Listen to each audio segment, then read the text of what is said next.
Hello students and welcome back again, and this video would be the continuation of our phylum Arthropoda, or I can say this is the second part of phylum Arthropoda. In the first video, in the first part of Arthropoda, we have discussed about the general features of arthropod, that how Arthropoda advanced over annelid and by which characteristic feature arthropod has been characterized. We must have learned that arthropoda having jointed appendages, they are the animal with jointed appendages, and their body is covered by cartilaginous exoskeleton. Moreover, arthropods are having triploblastic body wall, bilateral symmetry, true coelom, body differentiated into three parts: head, thorax, and abdomen. They are maternally segmented animal. Then reproduction sexes were separate. Fertilization is internal in case of land arthropod, and development could be direct and indirect. So that was about the general features of arthropod. Now today in this part, first I am going to tell you about certain more general features of arthropod. That what are the different types of mouth part present in arthropod, which are economically important arthropod, which arthropod are infectious or dangerous to us, that is harmful arthropod, and what kind of development is seen in different type of arthropod. So first I will be covering these part here. Starting with the different type of mouth part in arthropods, different mouth part in arthropods. See, mouth parts are the modification of exoskeleton, and these are cartilaginous structure. By the modification of their cartilaginous exoskeleton, certain different structures are developed around the mouth, and they are referred as to mouth part. Mouth part include a pair of maxilla, which are normally referred as to upper jaw, a pair of mandibles are referred as to lower jaw, then a single labrum is equivalent to upper lip, labium equivalent to lower lip, and another structure hypopharynx, and that hypopharynx is equivalent to tongue. So let me refer here the equivalent or identical structure. Maxilla act as upper jaw, mandible act as lower jaw, labrum act as upper lip, labium is for lower lip, and hypopharynx is similarly like tongue, as salivary gland in certain arthropod open near to hypopharynx. So these are the 5 major type of mouth parts which are commonly found in arthropod. Now depending upon their arrangement, mouth part has been classified. How these 5 mouth parts are arranged, that type of feeding activity arthropod has. जैसा इनका arrangement होगा वैसे ही arthropod की feeding activity, feeding habit होगी. क्या तो bite और chew कर रहे हैं किसी फूड को, या वो स्किन के अंदर पियर्स करके खा रहे हैं, या वो स्कूपिंग बना के खा रहे हैं जैसे आइसक्रीम खाते हैं स्कूप में, या वो लैप करके खा रहे हैं जैसे आप आइसक्रीम को लैप भी करते हैं ना बाय यूजिंग योर टंग, या फिर वो साइफोनिंग टाइप के हैं कि उसके अंदर उन्होंने जो है स्पॉन्जिंग टाइप के है कि अपना स्लाइवा डाला, फूड को सॉफ्ट कर लिया और उसके बाद उसको सक कर लिया, या साइफोनिंग टाइप के using a siphon they are feeding. So depending upon the arrangement of these 5 mouth part, we will be discussing about different type of mouth part. Where is my duster? Just a minute. So let us discuss about different types of mouth part depending upon their arrangement. When we discuss about types, the first type of mouth part which we are going to discuss is biting and chewing type. As the name is telling, the animal bites or chew its food before eating. Animal bites or chew its food before eating. Who got such type of mouth part? Answer is cockroach. Very important to remember. Then answer is grasshopper. You can remember termites as well. These are certain even crickets, let it be. These are certain. Even जो caterpillar larva होता है, even जो caterpillar larva होता है, it is also having biting and chewing type of mouth part. So there are certain arthropod which used to bite, which used to chew their food, and that type of mouth part is biting and chewing type of mouth part. Second type, they used to pierce in the skin of host and they used to suck their blood. Piercing and sucking type. Second type of mouth part which are commonly found in mosquitoes, bedbug and tsetse fly.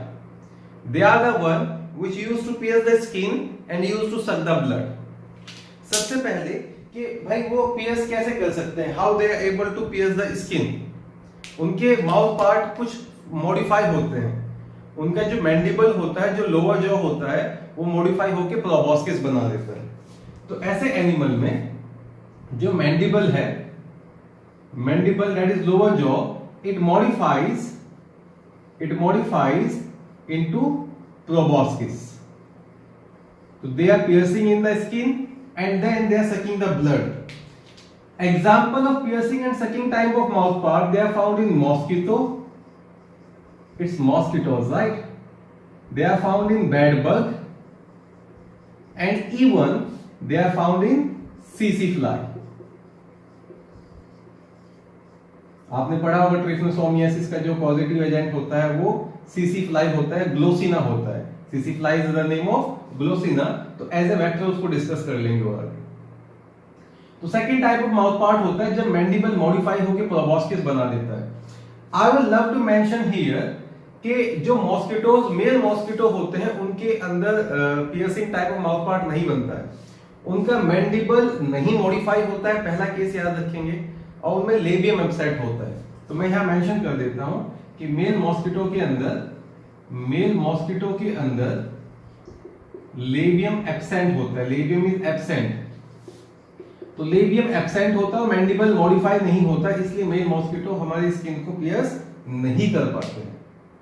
तो second type of mouth part is piercing and sucking type and they are found in mosquito, bedbug and tsetse fly. Question पूछे जाते हैं with example कि this type of mouth part is found in where. तो please आप examples याद रखेंगे. Is that clear?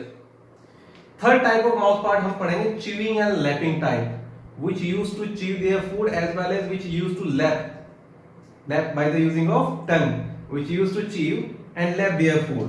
So third type which is commonly found in honeybee is chewing or lapping type.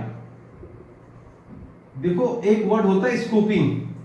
जब आप किसी बाउल के अंदर, किसी कप के अंदर आइसक्रीम खा रहे हैं तो यूजिंग ए स्पून आप उसका स्कूप बना के खा रहे हैं. तो आइदर बाय स्कूपिंग वो फीड करते हैं या फिर वो लैपिंग फीड करते हैं. जो हनी बी होते हैं they are either feeding by scooping और लैपिंग. ऐसे माउथ पार्ट को बोलते हैं बेटा च्यूइंग एंड लैपिंग टाइप. तो तीन मेजर टाइप के बता दिए, biting and chewing, piercing and sucking, chewing और लैपिंग टाइप. दो और माउथ पार्ट आप पढ़ोगे, एक पढ़ोगे स्पॉन्जिंग टाइप और एक पढ़ोगे siphoning type. Sponging type as well as siphoning type. जो sponging type of mouth part होता है, sponging type of mouth part में एनिमल अपना स्लाइवा डालकर पहले फूड को लिक्विड में कन्वर्ट कर लेता है और फिर उसको वो ड्रिंक करना शुरू कर देता है. ऐसा मिलता है हाउस फ्लाई के केस में. हाउस फ्लाई के केस में वो अपना स्लाइवा डाल के फूड को पहले लिक्विड में कन्वर्ट कर लेंगे और फिर उसको ड्रिंक कर लेंगे. उसको बोलते हैं स्पॉन्जिंग टाइप. Sponging type. आप ये भी याद रखेंगे जिनके पास sponging type of mouth part होते हैं उनके पास मैंडिबल नहीं होता है. They lacks mandible. Mandible is the other term for lower jaw. तो किसके पास होते हैं sponging type? Answer is house fly. And how they used to feed their food? First they used to dissolve food in saliva and then they used to drink it. The last type of mouth part which we are going to discuss is siphoning type. And in siphoning type of mouth part, आप याद रखेंगे इनके अंदर भी प्रोबॉस्किस develop होता है पर प्रोबॉस्किस mandible से डेवलप ना होकर मैक्सिला से डेवलप होता है। In siphonic type maxilla that is upper jaw develops into proboscis. तो एक बहुत अच्छा क्वेश्चन बनता है कि भाई proboscis biting and chewing type में भी होता है और प्रोबॉस्किस साइफोनिक टाइप में भी होता है। जो बाइटिंग एंड च्यूइंग टाइप है उनका प्रोबॉस्किस मैंडिबल से बनता है, जो आपके साइफोनिक टाइप है उनका प्रोबॉस्किस मैक्सिला से बनता है। Classical example of such mouth part is found in butterfly and moth. अच्छा, प्रोबॉस्किस क्या होता है? एक लॉन्ग ट्यूब लाइक स्ट्रक्चर होती है, समथिंग लाइक दिस। तो ये हो गए बेटा 5 types of mouth part. Again on a quick revision, animals के अंदर या आर्थ्रोपोड के अंदर काइटिन के एक्सोस्केलेटन के मॉडिफिकेशन से माउथ के चारों तरफ कुछ स्ट्रक्चर बन जाती है जिनको माउथ पार्ट कहते हैं। माउथ पार्ट जब हम पढ़ते हैं तो उसमें होता है मैक्सिला, मैंडिबल, लेबियम, लैब्रम और हाइपोफैलेंस। और ये पांचों स्ट्रक्चर किस तरीके से अरेंज है उसी तरीके से फिर क्लासिफिकेशन ऑफ माउथ पार्ट आ जाता है। Biting and chewing type, classical example is cockroach, grasshopper भी याद रखेंगे, कैटरपिलर एंड टर्माइट सारे। Second was piercing and sucking type in case of mosquito. Then third was chewing and lapping type in case of honeybee. Fourth was sponging type in case of housefly, and fifth is siphoning type in case of butterfly. ये तो हो गया about the mouth parts. फिर second जो topic हम discuss करने वाले हैं वो करने वाले हैं about the economically important arthropod and harmful arthropod. Second we are going to discuss about economically important arthropod and harmful arthropod. तो पहले इकोनॉमिकली इंपॉर्टेंट या यूजफुल आर्थ्रोपोड डिस्कस कर लेते हैं, उसके बाद हम डिस्कस कर लेंगे हार्मफुल आर्थ्रोपोड्स के बारे में। ठीक है, यूजफुल आर्थ्रोपोड्स।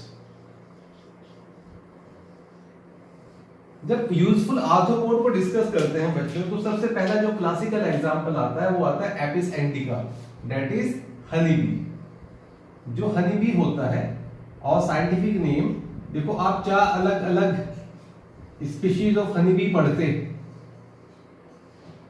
कि Apis indica is there, Apis dorsata is there, Apis mellifera is there, and the fourth one is indica is there, dorsata is there, mellifera is there and florea is there. जो florea है fourth होती है। और कैसे कैसे honeybee के अंदर अलग अलग प्रोसेस होते हैं वो लेटर इन सम पार्ट आपको पढ़ाया जाएगा, as we are not having that much time for now. अभी मैं सिर्फ मेजर चीजें बता देता हूं कि भाई जो हनी बी होती है उसका जो ट्रू प्रोडक्ट है, उसका जो ट्रू प्रोडक्ट होता है वो होता है B wax. Honey true product नहीं होता है। तो true product of honey B is B wax. Secondary जो प्रोडक्ट होता है, सेकेंडरी प्रोडक्ट जो उन्होंने नेक्टर प्लांट नेक्टर से इकट्ठा किया है वो होता है हनी। और बी वैक्स को आप कॉस्मेटिक्स में हाईली यूज करते हैं, वो हनी को as a artificial sweetener in medicine use करते हैं। एक वर्ड होता है लेक्सेटिव। लेक्सेटिव वो होता है जो आपके फीकल मैटर के पैसेज को स्मूथ कर देता है। तो honey is a very good laxative. ठीक है, हनी बी जो है वो आपका पार्थोजेनेसिस से रिप्रोड्यूस करता है। फीमेल जो है सेक्सुअल रिप्रोडक्शन शो करता है। मेल पार्थोजेनेसिस से बने हैं। मेल को ड्रोन कहते हैं। फीमेल 2 तरह की होती है, queen and worker. Queen fertile होती हैं, वर्कर स्टेराइल होती हैं। तो अभी ये बेसिक इंफॉर्मेशन ही आप याद रख लें। ठीक है बेटा। सेकेंड, इसके अलावा जो सेकेंड इकोनॉमिकली इंपॉर्टेंट आर्थ्रोपोड आप याद रखेंगे that would B silk worm. Second economically important arthropod would be silk worm. The scientific name of silk worm is Bombyx Molly. Bombyx Molly की भी कई सारी स्पीशीज आप रियर करते हैं और उनसे जो प्रोडक्ट बनता है वो होता है सिल्क। और सिल्क का जो यूज होता है, there is no fun in telling कि सिल्क कहां यूज होता है। Even in lot of garment silk is used, right. Third, Laccifer lacca और टेकार्डिया लैका, जिसको हम बोलते हैं lac insect. Lac insect is also known as Laccifer lacca और टेकार्डिया लैका। आप इसमें ये याद रखेंगे कि जो लेक इंसेक्ट होता है उसकी फीमेल डीजेनरेटिव होती हैं। डीजेनरेटिव का मतलब हुआ उनके पास एक्सटर्नल फीचर्स डेवलप नहीं होते, एक्सटर्नल सेगमेंटेशन भी नहीं होते और विंग्स वगैरह भी नहीं होते। वो अपने प्रोटेक्शन के लिए, आप एक्सटर्नली अगर फीमेल को देखोगे तो हेड, थोरेक्स और एब्डोमेन भी नजर नहीं आएगा। अपने प्रोटेक्शन के लिए एक स्पेशल सिक्रीशन बनाती हैं जिनको बोलते हैं लैक। तो जिन प्लांट्स के ऊपर भी वो रह रहे हैं, अपने प्रोटेक्शन के लिए फीमेल्स एक सिक्रेशन बनाती है जिसको बोलते हैं लैक। और लैक आपकी bangle industries, toy industries, cosmetic industries, उन सब में लैक यूज होता रहता है। तो जो लेसिफर लैका है उससे जो प्रोडक्ट बनता है दैट इज लैक। और आप ये मेंशन कर लेंगे lac is produced by female, lac is produced by female. और जो लैक होता है वो आपका बैंगल्स में और टॉयज इंडस्ट्रीज में यूज होता है, right. Even formation off button के जो बटन वगैरह होते हैं हमारे, इसके अंदर भी लैक यूज हो जाता है, ठीक है बेटा। नेक्स्ट, फिर एक होता है कॉकनियल बग। कॉकनियल बग, जो कॉकनियल बग होता है उससे एक डाई बनती है, डेक्टाइलोफिलस। Cochineal bug, the classical, the scientific name is डेक्टाइलोफिलस। इससे एक डाई बनती है रेड कलर की, जो अलग अलग फेस्टिवल्स में, या मैं वुमेन फॉल का अगर वर्ड यूज करूं, होते हैं ना, आप क्या कहते हैं उसको, I am not getting a proper term, कि खूब सारी फीमेल जो है वो इकट्ठा हो जाती हैं और एक रेड कलर का जो है वो टीके के लिए भी यूज करते हैं। तो जो रिलीजियस सेरेमनीज होती हैं, वुमेन फॉल जो होता है उसमें ये डाई यूज होती है। तो कॉकनियल बग्स और डेक्टाइलोफिलस, इट मेक्स ए डाई। इसका एक तो याद रखेंगे, जो डाई होती है वो डेड एंड ड्राइड फॉर्म से बनती है। इस एनिमल का जो डेड एंड ड्राइड फॉर्म होता है उससे एक रेड कलर का डाई बनता है, रेड कलर डाई। और जो ये रेड कलर डाई होता है ये रिलीजियस सेरेमनीज में यूज होता है। It has been used in religious ceremonies. एक मुझे वर्ड याद आ रहा है उसके लिए, महावर। जो रिलीजियस सेरेमनीज होती है जिसको हम महावर कहते हैं, उसमें ये यूज होता है। तो अगर सवाल वगैरह, क्वेश्चन वगैरह पूछा जाता है आपसे कि भाई जो रिलीजियस सेरेमनीज के अंदर रेड कलर की डाई यूज होती है वो किससे एक्सट्रैक्ट की जाती है, किससे आइसोलेट की जाती है, answer would be cochineal bug. Then एक और इंसेक्ट होता है जिसको बोलते हैं ब्लिस्टर बीटल और Lytta. Blister beetle, blister beetle scientific name is Lytta. इससे ना एक ड्रग निकलता है और ड्रग का नाम होता है कैंथीरेडिन। और जो कैंथीरेडिन ड्रग है वो हेयर फॉल को कंट्रोल करने के लिए भी यूज किया जाता है। इससे एक ड्रग निकलता है, तो इसका जो प्रोडक्ट होगा that would be drug cantharidin. और कैंथीरेडिन जो है that is used for control of hair fall as well. Then अगर और इंसेक्ट की बात करूं, रेड आंट जो होती है, they are well used for the formation of formic acid. Formic acid which has been used in different purpose, in different experiment that has been extracted from red ant. और last but not the least, अगर मैं 7th की भी बात करूं, एक और बता देता हूं आपको। एक आर्थ्रोपोड पढ़ोगे आप, ड्रैगन फ्लाई। और ड्रैगन फ्लाई के जो यंग फॉर्म होते हैं वो लार्वा वगैरह को फीड कर लेते हैं। तो जैसे मैंने आपको शायद मलेरिया के कंट्रोल में भी बताया था कि अगर आपको मलेरिया को कंट्रोल करना है तो आप ड्रैगन फ्लाई वगैरह को पानी में रियर कर लें। तो जो ड्रैगन फ्लाई होती है क्योंकि वो मॉस्किटो को लार्वा को फीड कर रही है, उसके जो यंग वन है वो मॉस्किटो के लार्वा को फीड कर रहे हैं। तो आप याद रख लेना कि जो ड्रैगन फ्लाई है that is also a kind of useful arthropod. Dragon fly that is also kind of useful arthropod. It feed upon mosquitoes larva। तो कुछ फिशेस पढ़े थी आपने। अगर हम आर्थ्रोपोड की बात करें तो ड्रैगन फ्लाई जो होते हैं वो लार्वा ऑफ मॉस्किटो के ऊपर फीड करते हैं। ये स्टेटमेंट भी पूछा जाता है, dragon flies feed on the larva of, answer would be mosquito.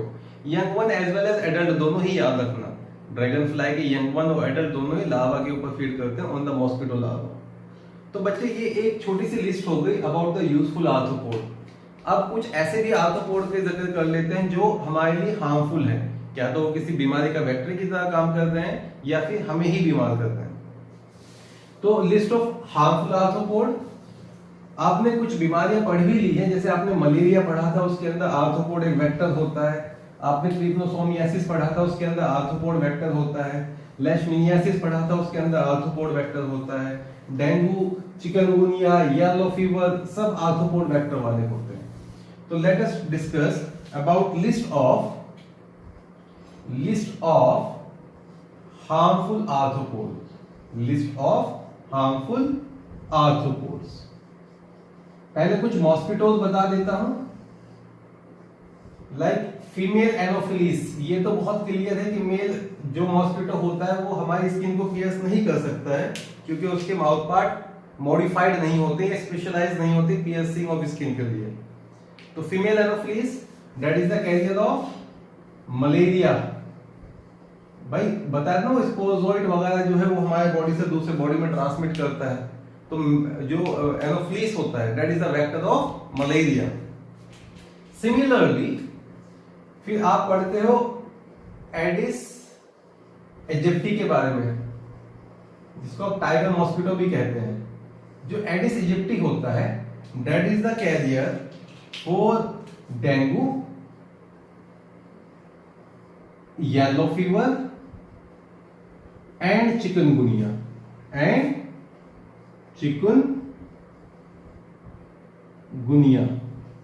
तो इनका जो वायरस होता है, जो डेंगू वायरस होता है या येलो फीवर का वायरस होता है या चिकनगुनिया का वायरस होता है, उसको ट्रांसमिट करता है एडिस इजिप्टी।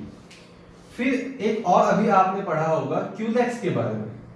जो क्यूलेक्स मॉस्किटो है उसकी फीमेल किसको ट्रांसमिट करती है? जो एलिफेंटिएसिस है या फ्लेरियासिस है।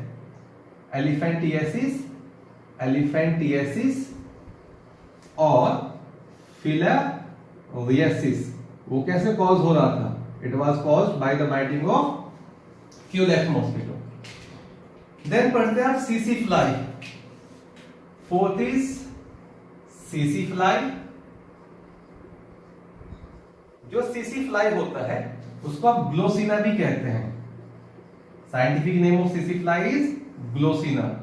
और जो आपकी अफ्रीकन ट्रिपनोसोमियासिस होती है, जिसको स्लीपिंग सिकनेस के नाम से आपने पढ़ा था प्रोटोजोआ में, अफ्रीकन ट्राइपेनोसोमियासिस और let's call that sleeping sickness, वो कौन कॉज करता है? आंसर इज सीसी फ्लाई। देन एक होता है आपके पास the fifth one, let you mention here about sand fly. Sand fly is also known as phlebotomus. Phlebotomus is the scientific name of sand fly. और जो सैंड फ्लाई होता है वो कौन से प्रोटोजोआ को लेके आता है? आंसर इज लेशमेनिया के प्रोटोजोआ को। तो जो लेशमेनियासिस होती है, लेशमेनियासिस, और इसको आप काला अजल भी कहते हैं। काला अजल क्यों कहते हैं? बिकॉज आप ब्लड सेल डिस्ट्रक्शन की वजह से जो कलर ऑफ ब्लड है वो डार्क होना शुरू हो जाता है। देन इसको दमदम फीवर भी कहते हैं।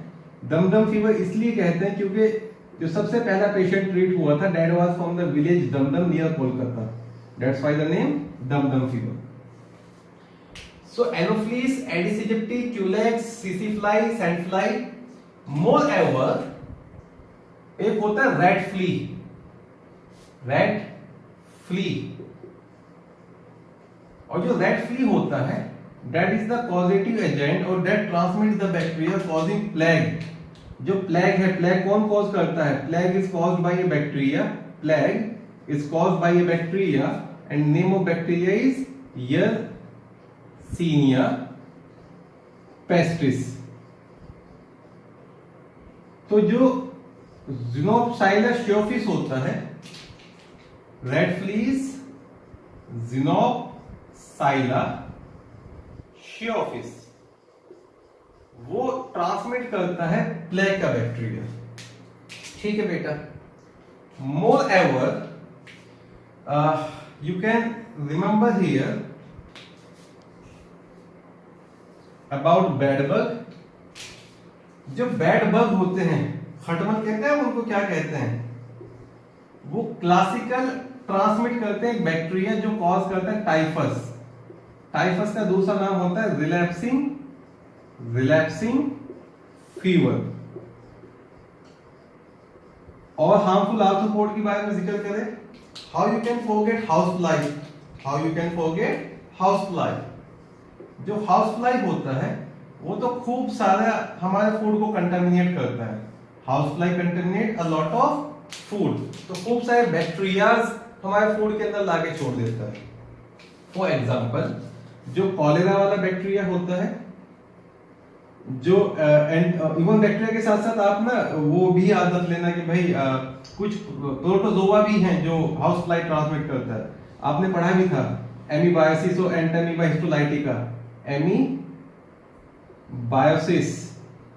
एंटामीबा हिस्टोलाइटिका, जो डिसेंट्री होता है वो भी हाउस फ्लाई कॉज करता है।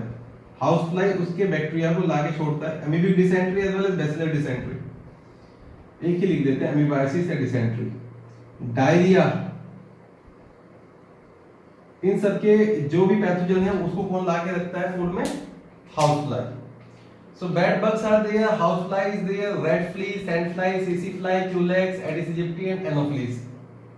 And there is one more.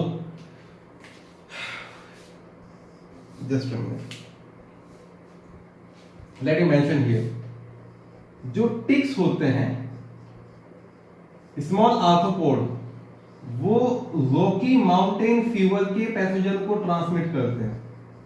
अभी आपको ना इतना ज्यादा नहीं पढ़ना है डिटेल में कि सर रॉकी माउंटेन फीवर क्या होता है। ये ना मेनली उन एरियाज में पाया जाता है जो आपके पास जो माउंटेन वाले एरिया होते हैं।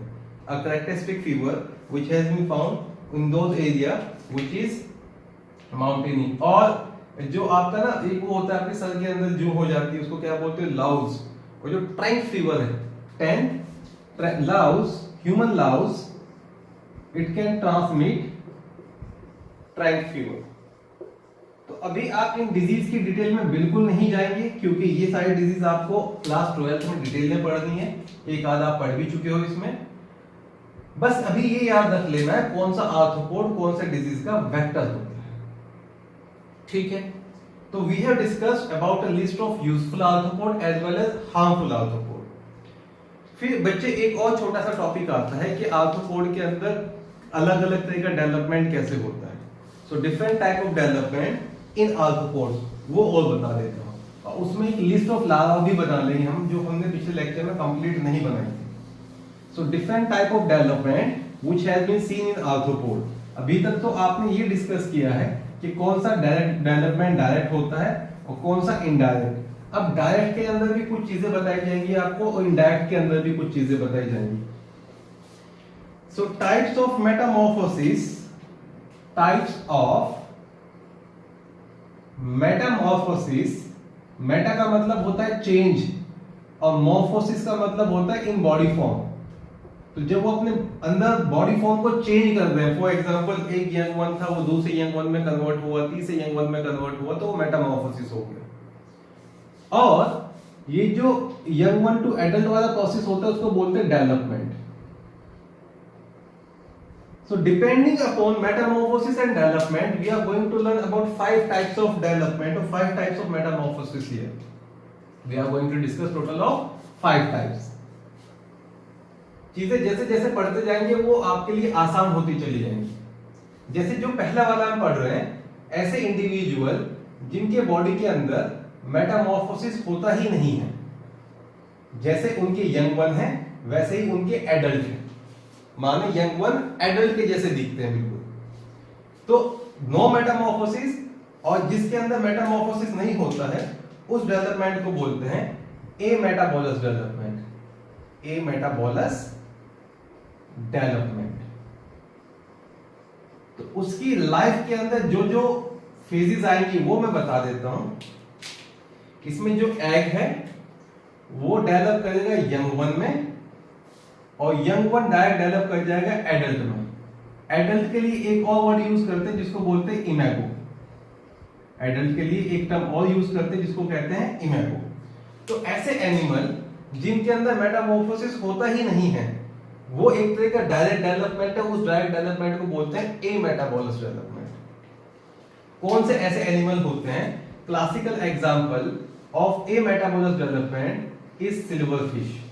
सिल्वर फिश एक आर्थ्रोपोड होता है, ये याद रखेंगे, इसको फिश नहीं याद रखेंगे। Silverfish is a kind of arthropod, and that shows what kind of development? Ametabolous development, कि भाई जैसा यंग वन था वैसे ही एडल्ट है। ठीक है बेटा। दूसरा केस आता है कि थोड़ा बहुत मेटामॉर्फोसिस हो रहा है, let's call that gradual Metamorphosis. ऐसा डेवलपमेंट जिसके अंदर ग्रेजुअल मेटामॉर्फोसिस होता है, ऐसे डेवलपमेंट को बोलते हैं, this is really important, we call it paurometabolous development. Such development is known as paurometabolous development. अब ये होता कैसे, मैं उसके बारे में आपको समझा देता हूं, फिर शायद आपको आसान हो जाएगा।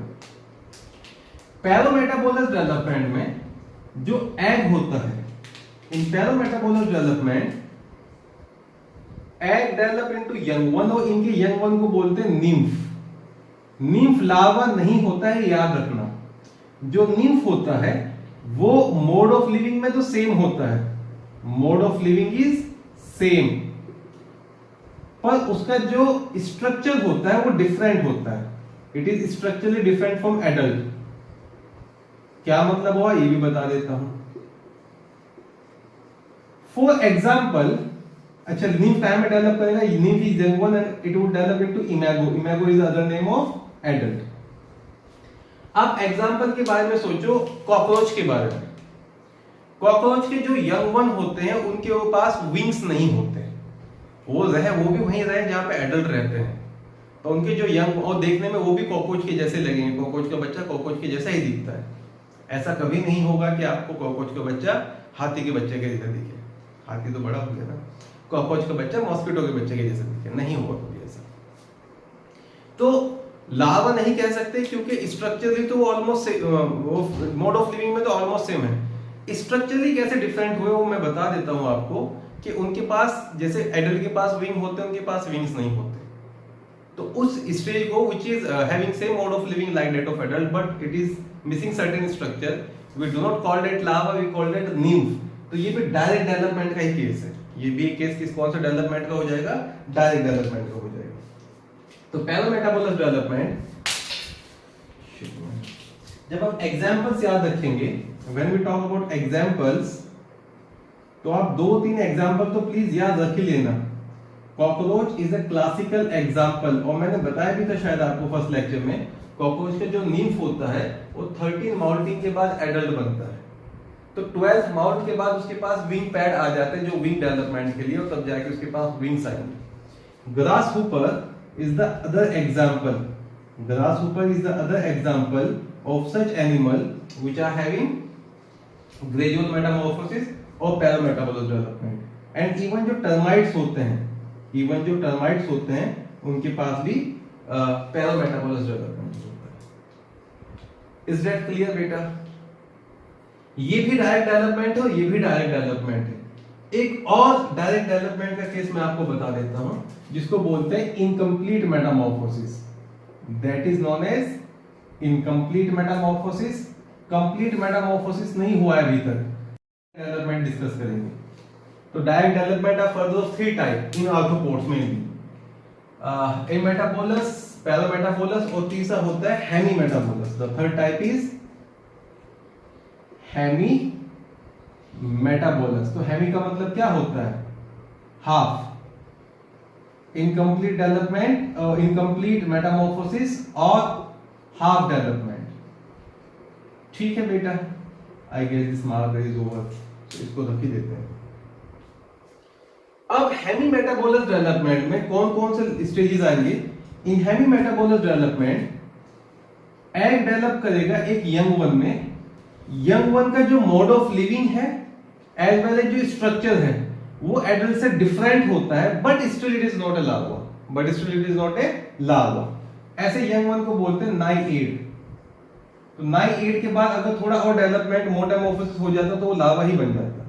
तो young egg would develop into naiad and naid would develop into adult which is imago. Naiad और निम्फ में क्या फर्क होता है? ये सिर्फ स्ट्रक्चरली डिफरेंट होता है। Naiad have different mode of living and structure. तो it is structurally and functionally different from adult.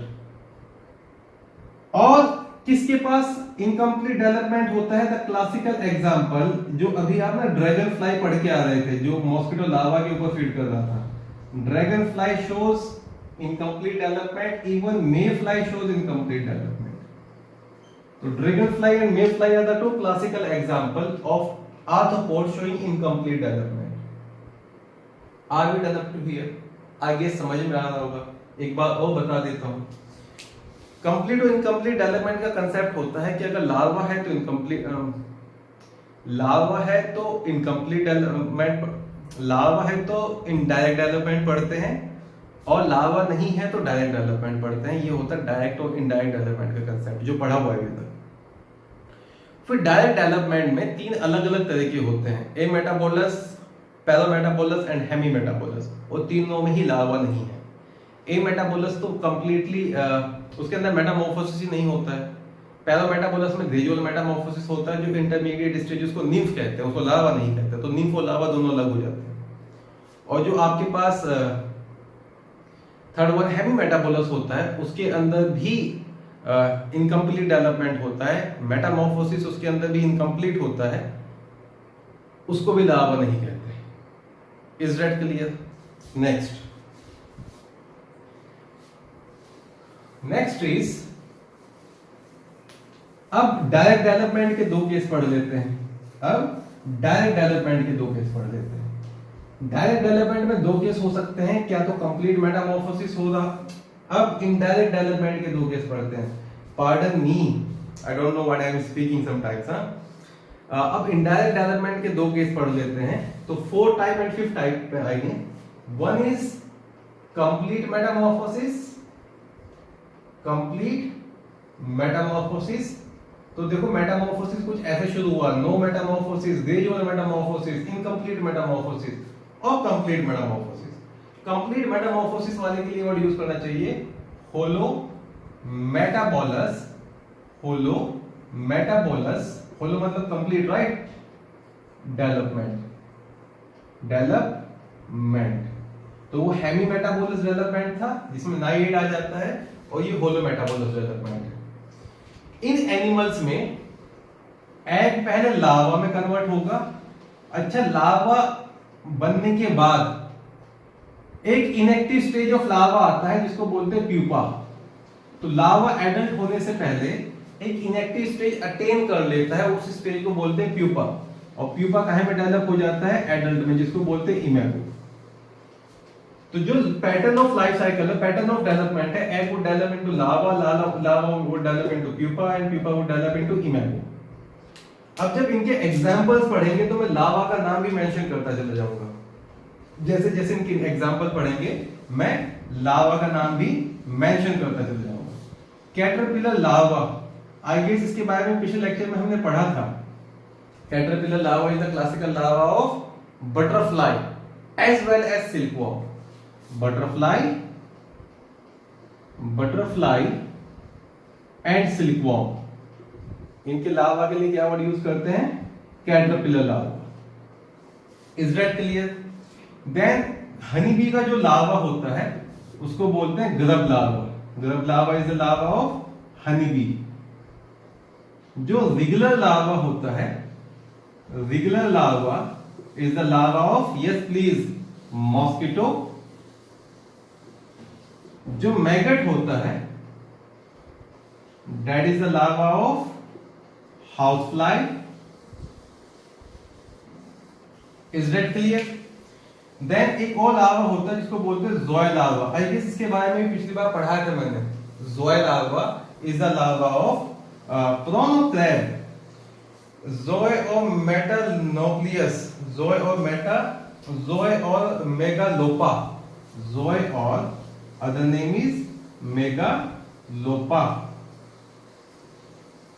ये जो दो अलग अलग लार्वा हैं, zoea larva and megalopa larva, these are the larva of crab and Nauplius larva is the larva of prawn. So Zoe or Megalopa, these are the larva of crab. Nauplius larva is the larva of flown. तो बच्चे ये कुछ larvas हैं arthropod के जिनके नाम याद रखेंगे। Caterpillar is there, wriggler is there, grub is there, wriggler is there, maggot is there, zoea larva is there and nauplius is there. ठीक है, फिर एक दो वर्ड और आप याद रख लेना, कई बार ना प्यूपा का नाम भी पूछ लेता है, कई बार प्यूपा का नाम भी पूछ लेता है। जैसे जो मॉस्किटोज होते हैं, जो मॉस्किटोज होते हैं उनका जो प्यूपा है, pupa of mosquito is referred as to trembler. Pupa of mosquito is referred as to trembler. तो उसने अगर लार्वा के बारे में ना देखकर प्यूपा के बारे में क्वेश्चन पूछ लिया कि pupa of tumbler is the pupa of what, तो you will answer mosquito. And chrysalis is the pupa of butterfly and silkworm. The last one,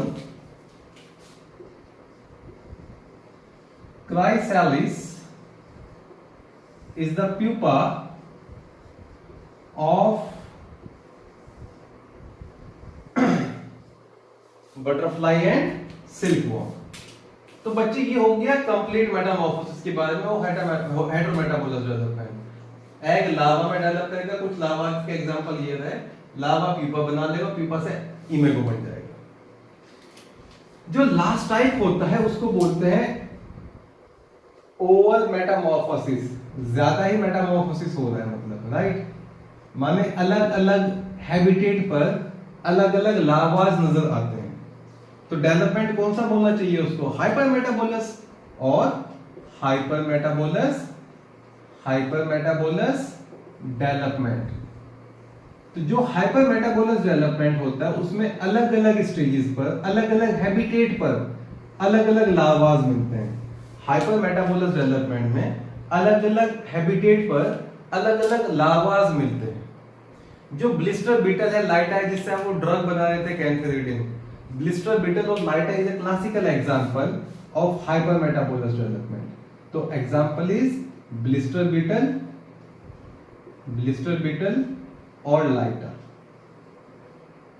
तो बच्चे ये हो गया अबाउट कंसेप्ट ऑफ डेवलपमेंट और Metamorphosis in case of arthropod. तो मैं बता देता हूं फटाफट आपको, 5 तरह के बताए हैं आपको, 3 डायरेक्ट के टाइप है, 2 इनडायरेक्ट के टाइप है। डायरेक्ट के टाइप में क्या तो मेटामॉर्फोसिस नहीं होगा, या ग्रेजुअल होगा, या इनकम्प्लीट होगा। और इनडायरेक्ट के टाइप में क्या तो कंप्लीट मेटामॉर्फोसिस होगा या ओवर मेटामॉर्फोसिस होगा। ये होगा टाइप ऑफ डेवलपमेंट। यहाँ से क्वेश्चन वगैरह पूछ लिए जाते हैं माउथ पार्ट से, यूजफुल और हार्मफुल आर्थ्रोपोड से, as well as from the different type of development. Now before starting the classification of arthropod, एक दो जनरल इंफॉर्मेशन और है जो मैं आपके साथ शेयर करना चाहूंगा यहाँ पर। आर्थ्रोपोड्स ना मेनली बायोल्यूमिनेसेंट भी होते हैं। कुछ जनरल इंफॉर्मेशन और ऐड कर लेना। जो आपके पास ग्लोवॉर्म होता है, ग्लोवॉर्म जुगनू जिसको कहते हैं, right, it is bioluminescent arthropod. Glowworm और photinus, scientific name of glowworm is photinus. तो ग्लोवॉर्म जो होता है वो बायोल्यूमिनेसेंट होता है। एंड एक और स्पीशीज आप याद रख लेना, lampyris and photinus. These are 2 different arthropod which are commonly known as glowworm and they are bioluminescent in nature। ठीक है बेटा। देन एक और चीज याद रखना कि भाई जो मॉस्किटोज होते हैं, मॉस्किटोज के हेड के ऊपर होता है एंटीना, और उनके एंटीना पे स्पेशल ऑर्गन होते हैं जो वाइब्रेशन को परसीव करते हैं। ये मुझे ना सेंसरी ऑर्गन में मेंशन कर देना था, आप वहीं पे मेंशन कर देना। जो मॉस्किटोज होते हैं उनके एंटीना पे स्पेशल ऑर्गन होते हैं, स्पेशल स्ट्रक्चर होती है जिनको बोलते हैं जॉन्स्टन्स ऑर्गन, जिनको बोलते हैं Johnston's organ. They are present on antenna of mosquito, on antenna of mosquito, and these are the one which are meant to perceive vibration, perceive vibrations। तो कई बार ना क्वेश्चन पूछा जाता है यहां से भी कि भाई मॉस्किटो का एंटीना के ऊपर वो कौन सी स्ट्रक्चर है जो वाइब्रेशन को परसीव कर लेती है। मॉस्किटो कैसे बात करते हैं, if two mosquitoes are trying to communicate they will start producing certain vibrations. ठीक है बेटा। उसके बाद एक ना विंग का भी कंसेप्ट है कि जो हॉल्टर्स होते हैं वो क्या होता है। हॉल्टर्स ना drum stick second pair of wing होते हैं मॉस्किटोज वगैरह में, जो उनकी बैलेंसिंग में हेल्प करते हैं। तो एक स्टेटमेंट और लिख देता हूं मैं, उसके बाद I am just combining this, I am just concluding this lecture. What are halteres, एक और क्वेश्चन पूछा जाता है आपसे। देखो ये ऐसा है, मॉस्किटो के पास कितने विंग होंगे? मॉस्किटो के पास टोटल 4 विंग होंगे, फर्स्ट पेयर ऑफ विंग और second pair of wing. Wing जो अराइज होते हैं बेटा वो थोरैक्स से अराइज होते हैं। तो एक मीजोथोरैक्स, देखो थोरैक्स में कितने सेगमेंट होंगे मॉस्किटो, ये ना इनसाइड जब पढ़ेंगे तब बहुत क्लियर हो जाएगा। इनसाइड जब पढ़ेंगे तब बहुत क्लियर हो जाएगा, क्लासिफिकेशन में ही मैं बता दूंगा वो पार्ट। अभी फॉर द टाइमिंग अभी याद रख लो, halteres are second pair modified wing, second pair modified wings in mosquito, and they help in balancing. They help in balancing.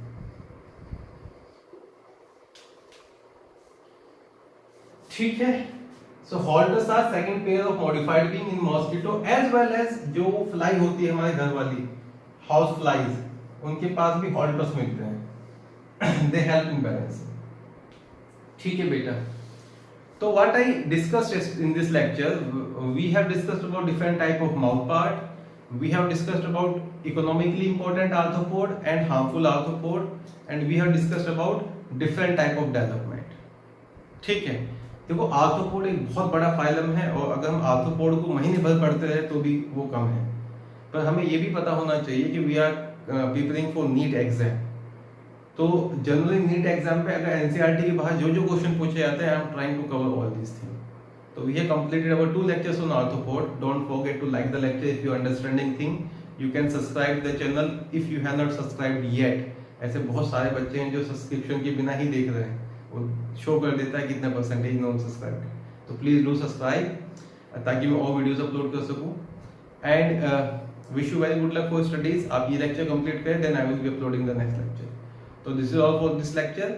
I will be uploading next lecture on the classification of arthropod and would be telling you about 7 different classes of arthropod. Fine, the class is dismissed.